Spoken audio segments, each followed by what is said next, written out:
दोस्तों नमस्कार, study with गौरव में आपका स्वागत है। मैं गौरव आज आपके लिए बहुत ही इंटरेस्टिंग टॉपिक लेकर आया हूं और ये हम बच्चे पढ़ने वाले हैं एसिडिक स्ट्रेंथ के बारे में।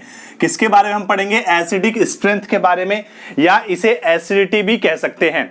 ठीक है, तो कौन सा एसिड सबसे ज्यादा स्ट्रॉन्ग होता है इसके बारे में हम आज चर्चा करेंगे। तो आज जो मैं बेसिकली पॉइंट आउट करूंगा, दो एसिड को पॉइंट आउट करने वाला हूं और ये मैं पॉइंट आउट करने वाला हूं बच्चे, एक तो हाइड्रो एसिड को पॉइंट आउट करूंगा और जो दूसरा एसिड है ये है बच्चे ऑक्सो एसिड।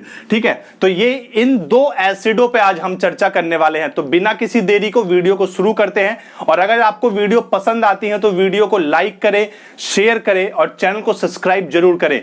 तो हम बच्चे वीडियो को शुरू करते हैं और यहां पर हम सबसे पहला एसिड देखते हैं, हाइड्रो एसिड। ठीक, तो हाइड्रो एसिड का मतलब क्या है? हाइड्रो एसिड का मतलब जिसमें हाइड्रोजन कनेक्ट हो, जैसे कि HF हो गया, HCl हो गया, HBr हो गया, HI हो गया। ठीक है, तो इनको हम क्या कहते हैं? इनको हाइड्रो एसिड कहते हैं। ठीक है, तो ये जो हैलोजन कंपाउंड जब हाइड्रोजन से कनेक्ट हो जाते हैं तो उनको हम क्या कहते हैं बच्चे? हाइड्रो एसिड का नाम उनको हम देते हैं। ये एक चीज। अब इनकी एसिडिटी, किसकी एसिडिटी सबसे ज्यादा है या किसकी एसिडिक स्ट्रेंथ सबसे ज्यादा है, इस चीज को पता करने के लिए हमारे पास एक बहुत ही अच्छा कॉन्सेप्ट है और ये कॉन्सेप्ट है ये। ठीक है, तो देखो भाई, इसमें सबसे पहले हम ये देखेंगे कि किसका साइज सबसे बड़ा है इन चारों में से बच्चे।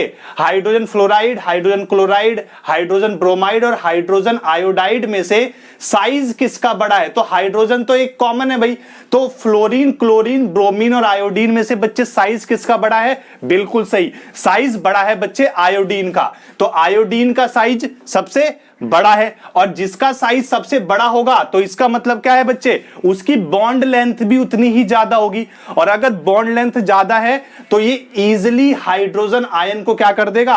हाइड्रोजन आयन को इजीली क्या कर देगा? डिसोसिएट कर देगा, निकाल देगा।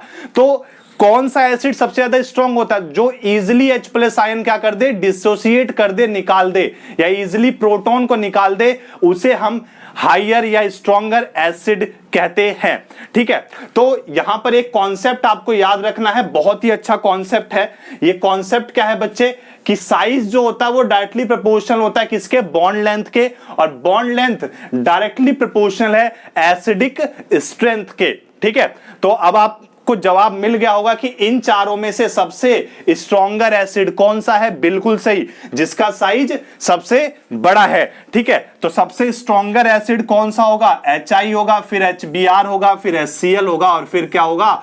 HF होगा। ठीक है, तो आशा करता हूं आपको चीजें समझ में आई होंगी। अब हम बच्चे दूसरे एसिड पे चलते हैं, ऑक्सो एसिड पर चलते हैं। अगर हम बच्चे बात करें ऑक्सो एसिड की, तो ऑक्सो एसिड क्या होता है? ऑक्सो एसिड का मतलब है कि जहां हाइड्रोजन ऑक्सीजन से कनेक्ट होता है उसे हम क्या कहते हैं? उसे ऑक्सो एसिड कहते हैं। ठीक है, तो जहां पे हाइड्रोजन ऑक्सीजन से कनेक्ट होता है उसे हम बच्चे क्या कहते हैं? ऑक्सो एसिड कहते हैं। ठीक है, तो देखो भाई, जैसे HClO, HBrO, HFO, ठीक है, HIO, ठीक है, तो ये सारे के सारे क्या होंगे? ये ऑक्सो एसिड होंगे। इनका स्ट्रक्चर देखेंगे, जैसे H जो है ऑक्सीजन से कनेक्ट है, फिर F कनेक्ट है, इसी तरीके से HOCl, तो इस तरीके से इनका स्ट्रक्चर होगा। HFO का स्ट्रक्चर ये है, HClO का स्ट्रक्चर बच्चे ये है और HOBr का स्ट्रक्चर ये है। तो यहां पर बच्चे साइज का कॉन्सेप्ट नहीं लगेगा। ठीक है, क्यों? क्योंकि इनका तो साइज एक जैसा ही है ना। इनका साइज क्या होगा? जैसे हाइड्रोजन आयन तो यहां से डिसोसिएट होगा, हाइड्रोजन आयन कहां से डिसोसिएट होगा? यहां से। ठीक है, और हाइड्रोजन आयन जब निकलता है उसी के बेस पे एसिडिक स्ट्रेंथ को तय किया जाता है। ये आपने 10th क्लास से ही पढ़ा हुआ है। ठीक है, 9th 10th में चीजें हमें पढ़ा दी जाती हैं कि जितना ज्यादा H+ आयन डिसोसिएट होगा उतना ही वो स्ट्रॉन्गर एसिड होता है। तो यहां पर ये चीजें कॉमन है, जैसे HO यहां पर भी आ रहा है, HO यहां पर भी आ रहा है बच्चे, HO यहां पर भी आ रहा है। ठीक है, तो यहां पे साइज मैटर नहीं करेगा, जबकि यहां पर साइज को मैटर कर रहा था। ठीक है, क्योंकि अलग अलग वहां पर जो H हाइड्रोजन से जो एटम कनेक्ट थे वो अलग अलग थे, और जबकि यहां पर सेम ही है। ठीक है, तो यहां पे साइज वाला कॉन्सेप्ट नहीं लगेगा, ये वाला कॉन्सेप्ट यहां पर बच्चे नहीं लगेगा। तो इसके लिए जो कॉन्सेप्ट है वो हम ये वाला यूज करने वाला है। ये सारी चीज आपको लिख लेनी है। तो यहां पर हम देखेंगे भाई, more the electronegativity higher will be the acidic strength. जितनी ज्यादा विद्युत ऋणात्मकता होगी उतना ही ज्यादा वो एसिडिक होगा, उतना ही ज्यादा उसकी एसिडिक स्ट्रेंथ, अम्लीयता उतनी ज्यादा ही होगी। ठीक है, तो इन तीनों में से अगर इन तीनों को मैं कंपेयर करूं तो इन तीनों में से सबसे ज्यादा इलेक्ट्रोनेगेटिव कौन है? ठीक है, तो फ्लोरीन, क्लोरीन और ब्रोमीन में सबसे ज्यादा इलेक्ट्रोनेगेटिव कौन है? इसको मैं थोड़ा रफ कर देता हूं, जस्ट अ मिनट। अब आपको साफ दिख रहा होगा। हां भाई, तो फ्लोरीन, क्लोरीन और ब्रोमीन में से, ठीक है, सबसे ज्यादा इलेक्ट्रोनेगेटिव कौन है भाई? बिल्कुल सही, सबसे ज्यादा इलेक्ट्रोनेगेटिव है यहां पर बच्चे फ्लोरीन। ठीक है, तो फ्लोरीन सबसे ज्यादा इलेक्ट्रोनेगेटिव है, तो इसकी इलेक्ट्रिक स्ट्रेंथ जो होगी, एसिडिक स्ट्रेंथ, वो सबसे ज्यादा होगी। तो HOF सबसे ज्यादा है, फिर HOCl है, फिर HOBr है। अच्छा, अब आपके दिमाग में क्वेश्चन उठ रहा होगा कि ऐसा क्यों है?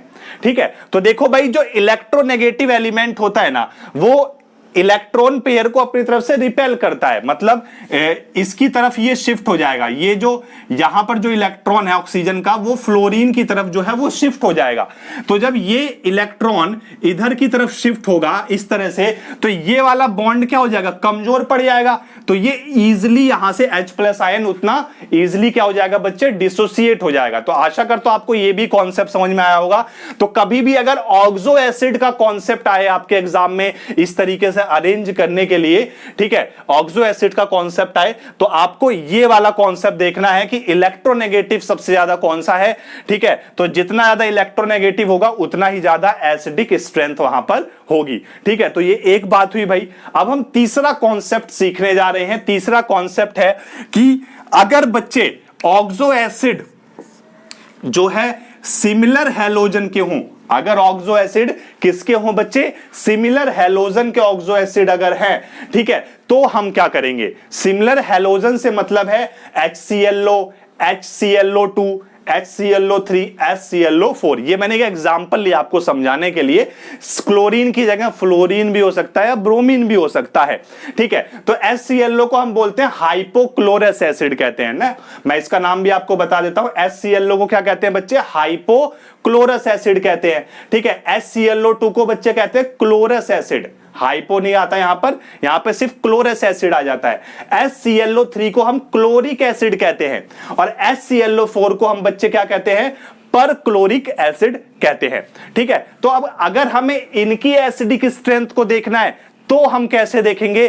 ठीक है, तो इसको मैं समझाता हूं आपको। आप एक बार इसका स्क्रीनशॉट ले लें। ठीक है, मैं अब इसकी एसिडिक स्ट्रेंथ को मैं आपको समझाऊंगा। Take your time.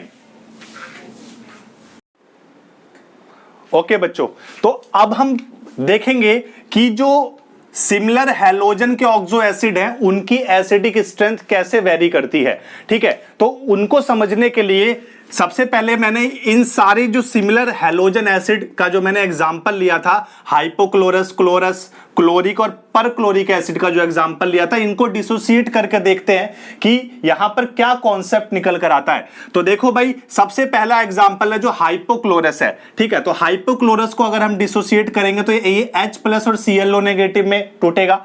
Similarly HClO2 को जब हम डिसोसिएट करेंगे तो H+ ClO2 नेगेटिव में टूटेगा। इसी तरह से ClO3 नेगेटिव में और ये ClO4 नेगेटिव में टूटेगा। ठीक है, तो देखो भाई, ये H+ आयन को निकाल रहा है ना। ये जितने भी एसिड है यहां पर, ये सारे के सारे H+ आयन को क्या कर रहे हैं? रिलीज कर रहे हैं। तो इसलिए ये क्या हो गए? ये एक एसिड हो गए। तो जिसमें से H+ आयन निकलते हैं वो एसिड होते हैं। अब उनकी एसिडिक स्ट्रेंथ किस चीज पर वेरी करेगी? उनकी एसिडिक स्ट्रेंथ बच्चे वेरी करेगी कि वो जितने आसानी से H+ आयन को क्या कर दें? डिसोसिएट कर दें। ठीक है, तो ये तो H+ आयन हो गए और ये जो निकला है नेगेटिव चार्ज जो आयन निकला है, ये इसको हम बच्चे बोलते हैं कंजुगेट बेस बोलते हैं। इसको क्या बोलते हैं? कॉन्जुगेट बेस बोलते हैं। ठीक है, तो ClO नेगेटिव एक कॉन्जुगेट बेस है, इसी प्रकार से ClO2 नेगेटिव एक कॉन्जुगेट बेस है।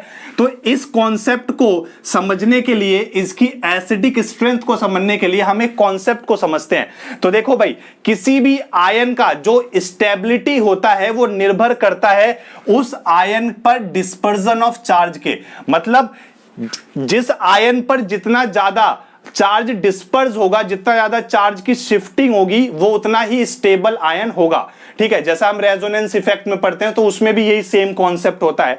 ठीक है, तो किसी भी आयन या किसी भी कॉन्जुगेट बेस पर जितना चार्ज डिस्पर्स होगा वो उतना ही ज्यादा क्या होगा बच्चे, स्टेबल होगा। ठीक है, तो अब देखो इन चारों जो कॉन्जुगेट बेस हैं बच्चे, इसमें सबसे ज्यादा डिस्पर्स किस पे होगा, ClO4 नेगेटिव पे। क्यों, क्योंकि यहां पे 4 ऑक्सीजन है, तो 4 ऑक्सीजन पर एक नेगेटिव चार्ज क्या होगा, डिस्पर्स होगा बारी बारी से। ठीक है, इसमें 3 पर ही होगा, इसमें 2 पर होगा, इसमें 1 पर ही होगा। ठीक है, तो इन चारों में से, इन चारों जो कॉन्जुगेट बेस है या आयन बोल दो, ठीक है, इन चारों कॉन्जुगेट बेस की स्टेबिलिटी सबसे ज्यादा किसकी है भाई, ClO4 नेगेटिव की। और higher the stability of conjugate base, higher will be the acidic strength. क्यों, क्योंकि ये जितना ज्यादा स्टेबल होगा तो ये जो H का बॉन्ड है, H वाला जो बॉन्ड है वो उतना वीक हो जाएगा। ठीक है, और ये इतना easily H plus ion easily dissociate कर देगा, निकाल देगा अपने अंदर से। तो ये कॉन्सेप्ट आपको बिल्कुल दिमाग में बिठा लेना है, बहुत ही इंपॉर्टेंट क्वेश्चन है। ठीक है, पीजीटी ले लो, टीजीटी ले लो, इवन इंजीनियरिंग के जो एग्जाम होते हैं नीट IIT, उसमें भी ये क्वेश्चन पूछे जाते हैं इस तरीके के। ठीक है, तो कभी भी अगर हमें आयनिक फॉर्म में स्टेबिलिटी को देखना है या एसिडिक स्ट्रेंथ को देखना है तो हमारे दिमाग में एक ही चीज आनी चाहिए, जितना ज्यादा डिस्पर्जन होगा चार्ज का उतना ही ज्यादा स्टेबिलिटी होगी और उतना ही ज्यादा उसका एसिडिक स्ट्रेंथ होगा। तो आशा करता हूं आपको चीजें समझ में आ गई होंगी। ठीक है, अब अगर मैं इस एग्जांपल की बात करूं कि सबसे ज्यादा इसमें से स्टेबल कौन है और सबसे ज्यादा एसिडिक स्ट्रेंथ कौन है, क्योंकि स्टेबिलिटी और एसिडिक स्ट्रेंथ एक दूसरे के क्या है भाई, डायरेक्टली प्रोपोर्शनल है। तो सबसे ज्यादा एसिडिक स्ट्रेंथ इन चारों में किसकी होगी, जिसमें डिस्पर्जन ऑफ चार्ज सबसे ज्यादा होगा। तो आशा करता हूं आपको अभी तक आंसर मिल गया होगा। तो सबसे ज्यादा एसिडिक स्ट्रेंथ किसकी हो जाएगी बच्चे, HClO4 की, फिर HClO3, फिर HClO2 और सबसे कम एसिडिक स्ट्रेंथ किसकी होगी, HClO। तो आशा करता हूं ये कॉन्सेप्ट आपको बिल्कुल दिमाग में बैठ गया होगा। तो इसी के साथ बच्चे इस वीडियो को मैं खत्म करता हूं। घर पर रहिए, अपने कॉन्सेप्ट को और क्लियर करते रहिए और मैं जल्दी और अच्छी अच्छी वीडियो इस चैनल पर लेकर आता रहूंगा। तब तक के लिए धन्यवाद, थैंक्स।